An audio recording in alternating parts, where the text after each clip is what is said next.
Oriental higher secondary school Mirzapur અમદાવાદની YouTube ચેનલમાં તમામ વિદ્યાર્થીઓનું સ્વાગત છે.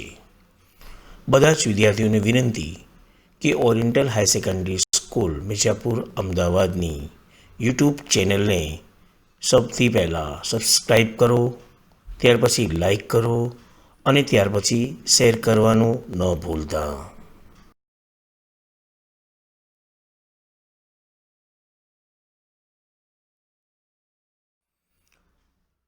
આ પાવરપોઈન્ટ પ્રેઝન્ટેશનના પ્રસ્તુતકર્તા છે કુરેશી ગુલામ દસ્તગીર આઈ.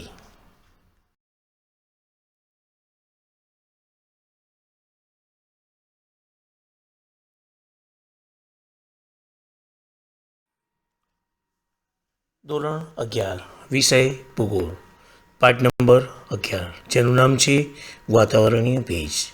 આપણે પાછલા તાસ દરમિયાન આ જ પાઠની વાત કરી હતી, ભાગ 2ની. આજે આપણે આ જ પાઠમાં વાત કરીશું ભાગ નંબર 3. પાઠ નંબર 11 વાતાવરણીય ભેજ, એનો ભાગ નંબર 3ની આજે આપણે ચર્ચા કરવાના છીએ.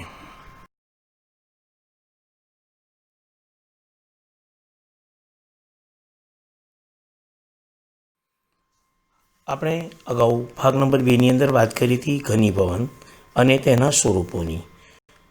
ઘનીભવનની જે ક્રિયા છે એની આપણે વાત કરી હતી. ત્યાર પછી ઘનીભવનના સ્વરૂપો. ઘનીભવનના સ્વરૂપો, એમાં પહેલું સ્વરૂપ હતું ઝાકળ, બીજું સ્વરૂપ હતું હિમ, ત્રીજું સ્વરૂપ હતું ધુમ્મસ અને ચોથું સ્વરૂપ હતું વાદળ, જેની આપણે પાછલા તાસ દરમિયાન વાત કરી હતી.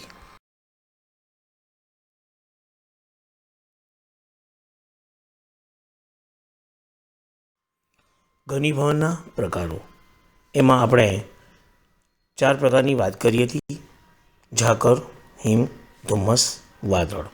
હવે આગળ આપણે ફરી એકવાર આ ચોથું જે પ્રકાર છે વાદળ, એની આપણે વાત કરીશું. વાદળ, જેને અંગ્રેજીમાં ક્લાઉડ્સ તરીકે ઓળખવામાં આવે છે. પૃથ્વી સપાટીથી ઊંચેની હવામાં રહેલું જે ધુમ્મસ એ વાદળ તરીકે ઓળખાય છે. ભેજવાળી હલકી હવા ઊંચે જતાં ઠંડી પડે છે, તેમાં રહેલો ભેજ ઠરે છે.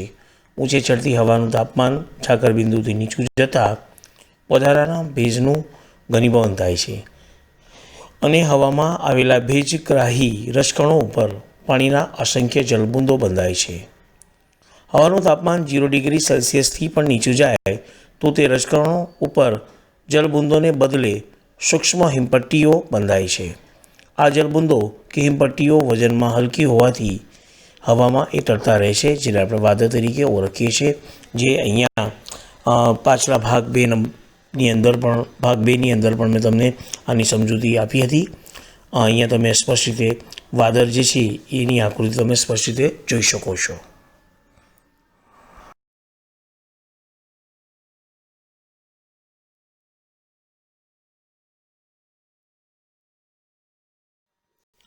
આપણે વાત કરી રહ્યા છીએ ઘનીભવનના પ્રકારોની. એમાં જે ચોથો સ્વરૂપ છે જેનું નામ છે વાદળ, એની આપણે વાત કરી છે ક્લાઉડ્સની. એની અંદર આપણે આગળ વાત કરીશું. આમ ઉપરની હવામાં પાસે આવેલા અસંખ્ય તરતા જલબુંદો કે હિમપટ્ટીઓનો જે સમૂહ હોય એને વાદળ તરીકે ઓળખવામાં આવે છે. આ તમારે એક વાક્યના પ્રશ્ન જવાબ તરીકે પણ તમારે પૂછી શકાય કે ભાઈ વાદળ કોને કહેવામાં આવે, તો તમારે એ પ્રશ્ન જવાબ લખી શકાય કે ઉપરની હવામાં પાસે આવેલા અસંખ્ય તરતા જે જલબુંદો કે હિમપટ્ટીઓનો સમૂહ જે છે એને આપણે વાદળ તરીકે ઓળખીશું. વાદળોની ઊંચાઈ અને સ્વરૂપ રચનાને આધારે તેના મુખ્ય 4 પ્રકારો પડે છે. એમાં પહેલું પ્રકાર છે તંતુ વાદળ, બીજું પ્રકાર છે પદ વાદળ, ત્રીજું છે ધગ વાદળ, ચોથું છે વર્ષા વાદળ, જે અહીંયા તમે આકૃતિની અંદર સ્પષ્ટ રીતે જોઈ શકો છો.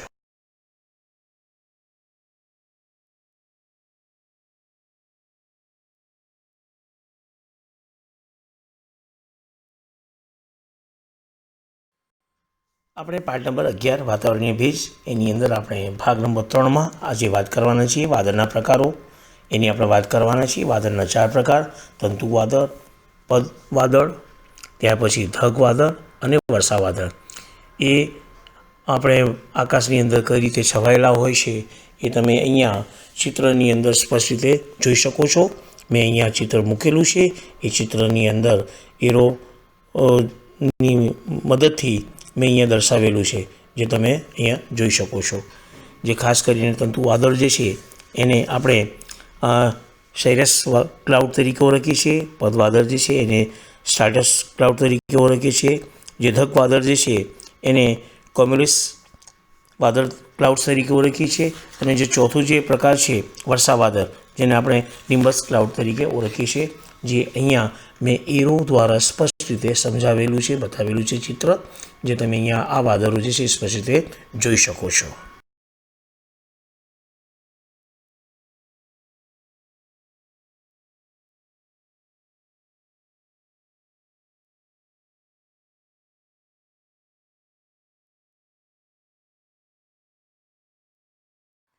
આપણે વાત કરી રહ્યા છીએ વાદળોના પ્રકારોની. એમાં સૌથી પહેલું જે વાદળનો પ્રકાર છે જેનું નામ છે તંતુ વાદળ, સાયરસ ક્લાઉડ્સ, જેને આપણે અંગ્રેજીમાં કહીશું. એની અંદર આપણે વાત કરીશું.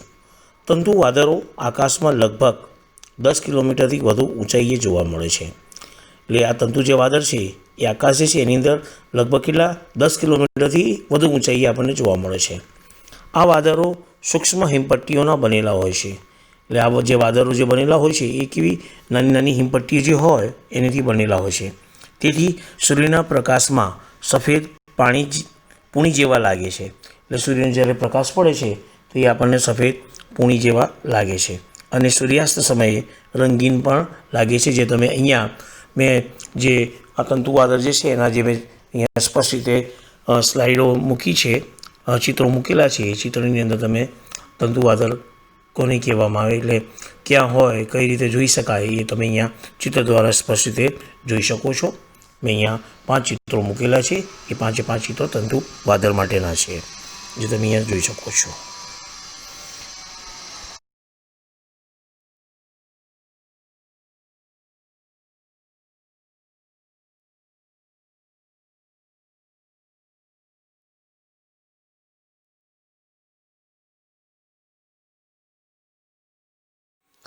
આપણે વાત કરી રહ્યા છીએ વાદળોના પ્રકારો. એમાં પહેલો પ્રકાર છે જેનું નામ છે તંતુ વાદળ. એની અંદર આપણે આગળ વાત કરીશું.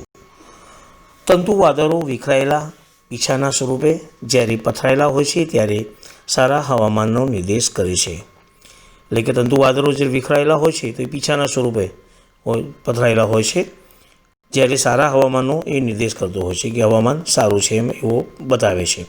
પરંતુ જો નિયમિત પટ્ટામાં ગોઠવાયેલા દેખાય તો ખરાબ હવામાન અથવા તો ચક્રવાત એટલે વંતોળનું આગમન સૂચવે છે. જો આ જે વાદળો છે તંતુ વાદળો જો નિયમિત પટ્ટામાં ગોઠવાયેલા દેખાય તો આપણે સમજી લેવાનું કે હવામાન ખરાબ છે, અથવા તો ચક્રવાત એટલે વંટોળનું આગમન થવાનું છે એવું સૂચન આપણને કરે છે. આ વાદળો વરસાદ આપતા નથી. એટલે આ વાદળો જે છે કોઈ દિવસ પણ વરસાદ આપતા નથી. હવે આ વાદળો જે છે એના ચિત્રો તમે અહીંયા મેં 5 મૂકેલા છે. એ ચિત્રો તમે સ્પષ્ટ રીતે જોઈ શકો છો. આ બધા તંતુ વાદળના ચિત્રો છે એ સ્પષ્ટ જોઈ શકો છો.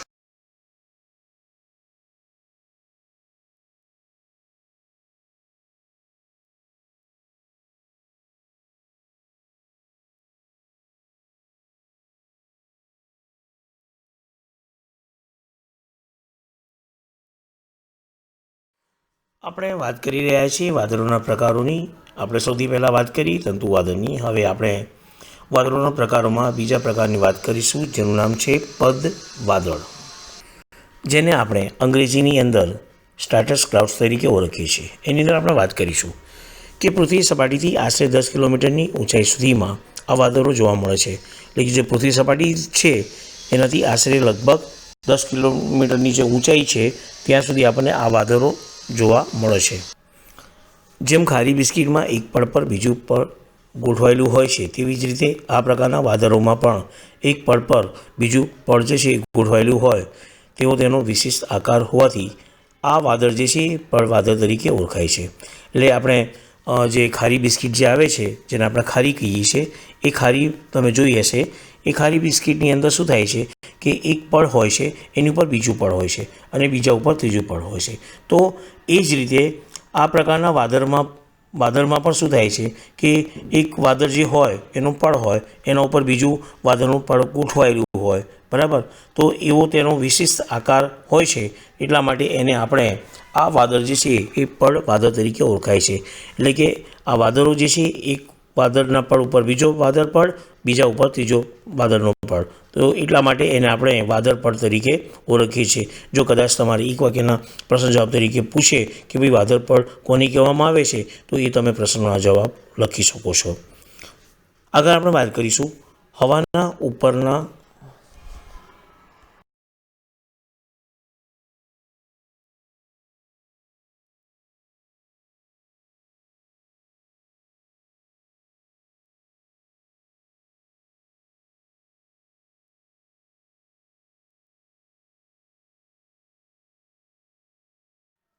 આપણે વાત કરી રહ્યા છીએ વાદળોના પ્રકારો. એમાં બીજા પ્રકારની વાત કરી રહ્યા છીએ જેનું નામ છે પડ વાદળ.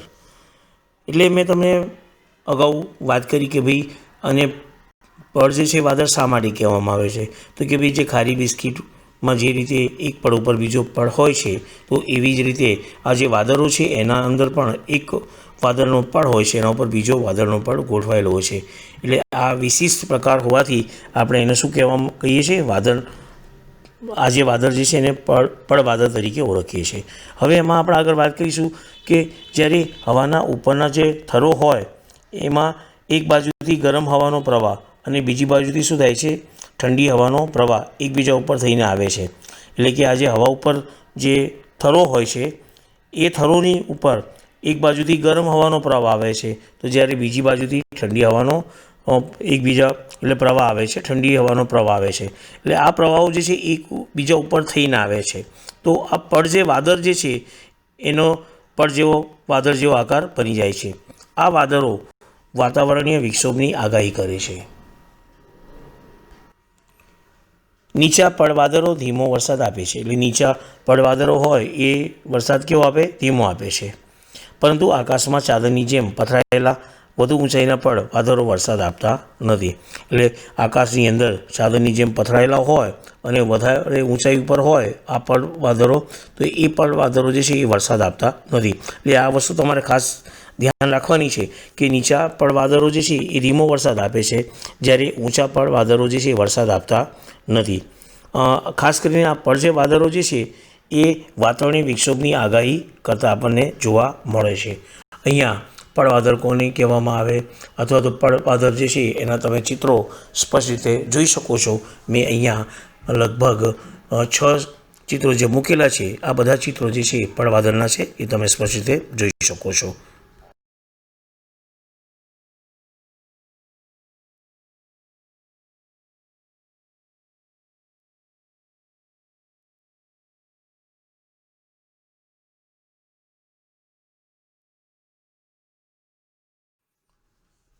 આપણે વાત કરી રહ્યા છીએ વાદળોના પ્રકારોની.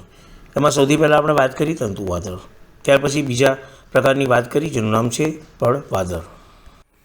હવે આપણે વાત કરીશું ત્રીજા વાદળની જેનું નામ છે ઢગ વાદળ, જેને અંગ્રેજીમાં કમલેસ ક્લાઉડ તરીકે ઓળખીએ છીએ. હવે એ ઢગ વાદળની અંદર આપણે વાત કરીશું કે પૃથ્વી સપાટીથી 500 મીટરથી શરૂ કરીને લગભગ 10થી 12 કિલોમીટરની ઊંચાઈ સુધી આ વાદળો જોવા મળે છે.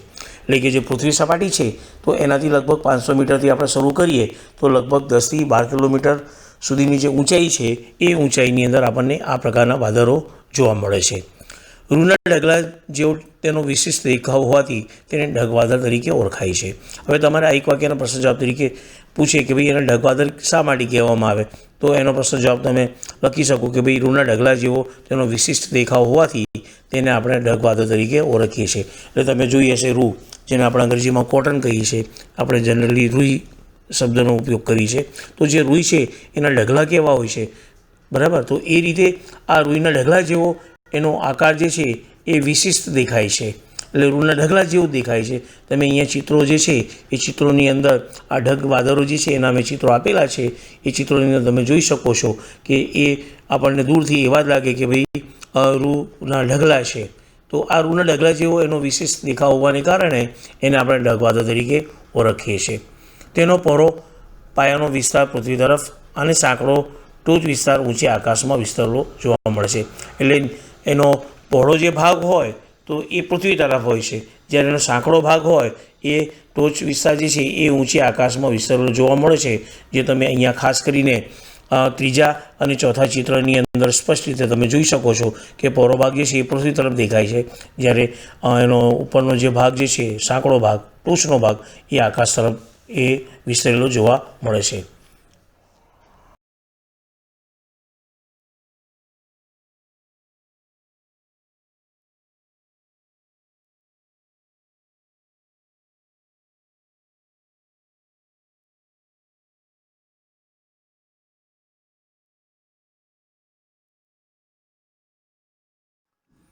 મેં તમને વાત કરી કે ભાઈ તેનો પહોળો પાયાનો વિસ્તાર જે છે પૃથ્વી તરફ અને સાંકડો ટોચ વિસ્તાર ઊંચે આકાશ તરફ વિસ્તરેલો જોવા મળે છે.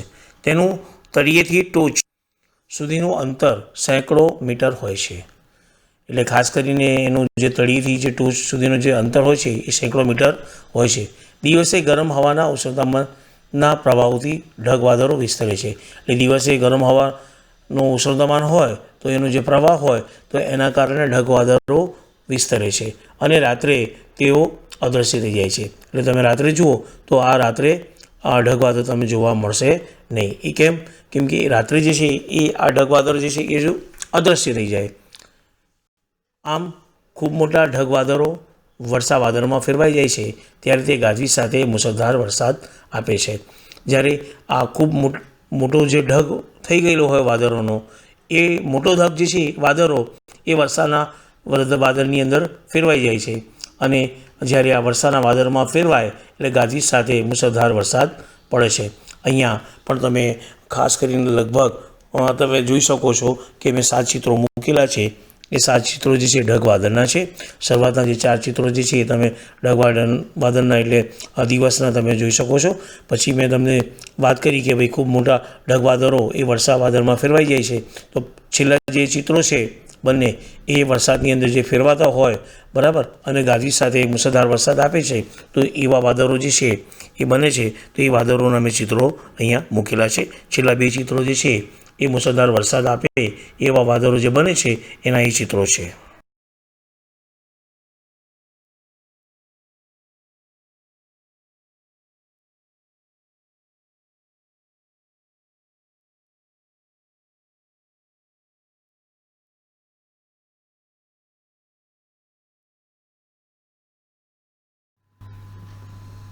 આપણે વાત કરી રહ્યા છીએ વાદળોના પ્રકારોની. એમાં સૌથી પહેલાં આપણે વાત કરી તંતુ વાદળની. બીજા પ્રકારની વાત કરી પળ વાદળની. ત્રીજો પ્રકાર જેની વાત કરી આપણે ઢગવાદળ. ચોથો જે પ્રકાર છે વર્ષા વાદળ, જેની હવે આપણે વાત કરીશું, જેનું નામ છે વર્ષા વાદળ, જેને અંગ્રેજીમાં નિમ્બસ ક્લાઉડ તરીકે ઓળખીએ છીએ. એની અંદર આપણે વાત કરીશું પૃથ્વી સપાટીથી વધુમાં વધુ 2 કિલોમીટરની ઊંચાઈ સુધીમાં આ વાદળો જોવા મળે છે. એટલે કે જે પૃથ્વી સપાટી છે તો એ પૃથ્વી સપાટીથી વધારેમાં વધારે 2 કિલોમીટરની ઊંચાઈ સુધીમાં જ આ વાદળો આપણને જોવા મળે છે. અન્ય વાદળોની સરખામણીમાં તે સૌથી નીચા વાદળો છે. એટલે કે ખાસ કરીને તંતુ વાદળ છે, પળ વાદળ છે, ઢગ વાદળ છે. જો આપણે આ ત્રણેય વાદળોની સરખામણીમાં જોવા જઈએ તો આ જે વર્ષા વાદળ છે એ વર્ષા વાદળો સૌથી નીચા વાદળો છે. એટલે પહેલાં જે 3 વાદળો જે છે એ ઊંચાઈ ઉપર હોય છે, જ્યારે આ વર્ષા વાદળ જે છે એ એમની સરખામણીમાં નીચા હોય છે. આ વાદળો ગાજવીજ સાથે ખૂબ જ વરસાદ આપતા હોય છે. આ વાદળો ખૂબ જ ગાઢ, નજીક અને ઘેરા રંગના હોય છે. આ વાદળો જે છે એ ખાસ કરીને શું થાય, ગાજવીજ સાથે ખૂબ જ વધારે વરસાદ આપતા હોય છે. આ વાદળો ખૂબ જ ગાઢ હોય છે, એટલે કાળા હોય છે અને નજીક હોય છે અને ઘેરા રંગના હોય છે. એટલે બિલકુલ કાળા રંગના જેને આપણે કહીએ એ પ્રકારના હોય છે.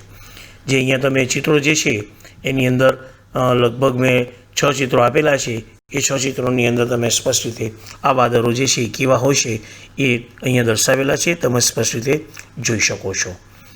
હવે વર્ષા ઋતુમાં ક્યારેક આખું આકાશ વર્ષો વાદળોથી ઘેરાઈ જાય છે. એટલે કે ખાસ કરીને વર્ષા ઋતુ જ્યારે આવે તો એની અંદર આ વર્ષા ઋતુમાં ક્યારેક આખું આકાશ જે છે, આ જે વર્ષાના જે વાદળો છે એ વર્ષાના વાદળોથી આખું આકાશ જે છે એ ઘેરાઈ જતું હોય છે. કાળા ડિબાંગ વાદળોથી છવાયેલા આકાશને જોઈને ચોમાસાનો અનુભવ થાય છે. એટલે આપણે આકાશ ઉપર નજર નાખીએ અને જોઈએ જ્યારે આ વાદળો કાળા ડિબાંગ થઈ જાય છે, બરાબર, તો આ કાળા ડિબાંગ વાદળોથી છવાયેલું જે આકાશને આપણે જોઈને આપણે કહી શકીએ કે હવે વરસાદ આવવાની તૈયારી છે, અથવા તો આપણે ચોમાસાનો અનુભવ કરતા હોઈએ છીએ.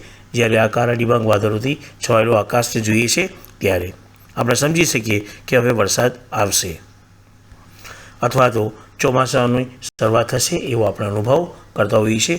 જે અહીંયા તમે ચિત્રોની અંદર સ્પષ્ટ રીતે આ વર્ષા ઋતુના વાદળો, કાળા ડિબાંગ વાદળો જોઈ શકો છો.